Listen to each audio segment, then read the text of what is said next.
Hello everyone, I am Nidhi Agrawal and welcome back to my new YouTube channel that is Nidhi Ma'am Classes.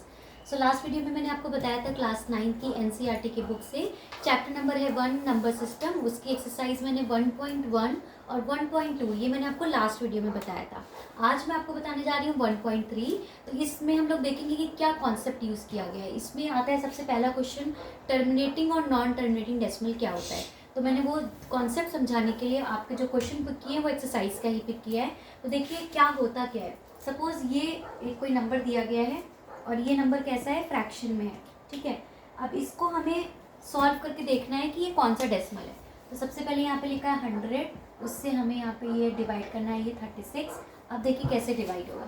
100 के table में 36 तो जाता नहीं है, right. तो हम लोग सबसे पहले यहाँ पे क्या पुट कर देंगे, 0। फिर पॉइंट लगाएंगे तो ऑटोमेटिकली यहाँ पर क्या आ जाएगा, एक 0। फिर 11 के टेबल में देखा 11 3 300, माइनस किया 60 आ गया, डेसिमल लगा इसलिए 0 पुट कर सकते हैं, एंड 11 6 600। तो हमने देखा ये पूरा कैंसिल हो गया, इसका फाइनल आंसर आ गया 0.36। तो जब फाइनल आंसर आ जाता है और कुछ भी रिमाइंडर नहीं बचता, पूरा कैंसिल हो जाता है, तो इस टाइप के डेसिमल को हम लोग बोलते हैं टर्मिनेटिंग डेसिमल। अब नॉन टर्मिनेटिंग डेसिमल क्या होता है, उसके लिए ये वाला एग्जाम्पल लिया, डिवाइड किया हमने 11 से। सबसे पहले 11 के टेबल में 1 नहीं जाएगा तो क्या लगाएंगे, 0। अब डेसिमल लगा के यहाँ पर एक 0 पुट करेंगे। जब हमने डेसिमल लगा के 0 पुट किया और उसके बाद चेक किया तो तब भी देखा 11 के टेबल में नहीं जाता, क्योंकि 11 की स्टार्टिंग ही 11 1 11 से होती है और यहाँ पर 10 लिखा है। जब ये डेसिमल लगाने के बाद 0 पुट करने के बाद भी नहीं जा रहा है, तब सबसे पहले तो हम यहाँ पर एक 0 पुट करेंगे, बिकॉज ये नहीं जा रहा है टेबल में इसलिए। फिर डेसिमल लगा हुआ है इसलिए हम ऑटोमेटिकली एक और 0 पुट कर सकते हैं।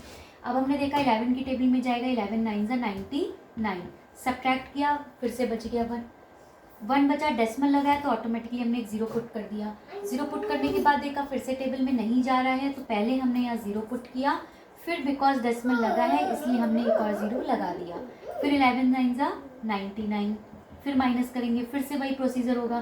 तो आप देखोगे कि 0.09 कंटिन्यूएशन में आता जाएगा, ठीक है। तो that means dot dot dot, that means इसका आंसर क्या हो गया।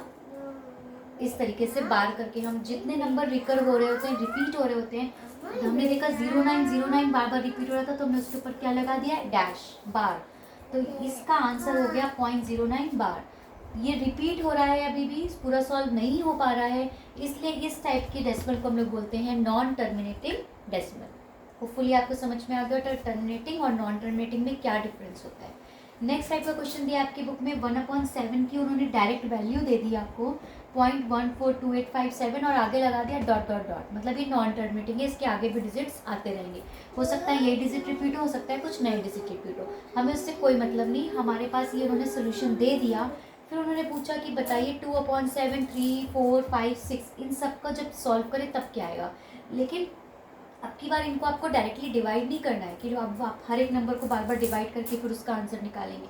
ये जो वैल्यू दी है इसी की हेल्प से आपको ये वैल्यू निकालनी है, बहुत सिंपल है। देखिए 2/7 को आप क्या लिख सकते हो, 2 × 1, 2 को क्या लिख सकते हैं, 2 1 2, और इस 7 को हमने इस 1 के नीचे भेज दिया, मतलब इसको लिख सकते हैं 2 × 1/7।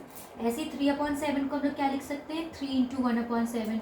4/7 को हम लोग क्या लिख सकते हैं, 4 × 1/7। तो मतलब हमें 2 3 4 सबका मल्टीप्लाई करना है इन वैल्यूज़ में, और ये वैल्यू क्या है वो ऑलरेडी गिवन है। कितनी वैल्यू है, 0.142857। तो हम सिंपल डॉट डॉट डॉट लगाना नहीं भूलेंगे। फिर हम 2 का इन सब में मल्टीप्लाई कर देंगे। तो सबसे पहले तो डॉट डॉट डॉट, फिर 2 का मल्टीप्लाई किया, 2 7 14 1, 2 5 10 1 11, 2 8 16 17, 2 2 4 और 1 5, 2 4 8, 2 1 2। डेसिमल 6 डिजिट के बाद लगा था 1 2 3 4 5 6, हमने भी लगा दिया, और ये हमारा आंसर हो गया 2/7 का। ऐसे अगर हमें 3/7 का चाहिए तो हम इस 3 में इस पूरी डिजिट का मल्टीप्लाई कर देंगे, और जो भी आंसर आएगा उसमें 6 डिजिट के बाद डेसिमल लगा के डॉट डॉट डॉट डॉट लगा देंगे। तो इस तरीके से ये 2 3 4 5 6 के आंसर आ जाएंगे, ठीक है। तो ये फर्स्ट सेकेंड और थर्ड सम मैंने सॉल्व किया। नेक्स्ट टाइप की जो सम है फोर्थ के, उसमें थोड़े लॉन्ग स्टेप्स हैं, इसलिए मैं आपको वो नेक्स्ट वीडियो में बताऊंगी। तब तक मेरे चैनल को सब्सक्राइब करना मत भूलिएगा। Thank you so much, bye bye.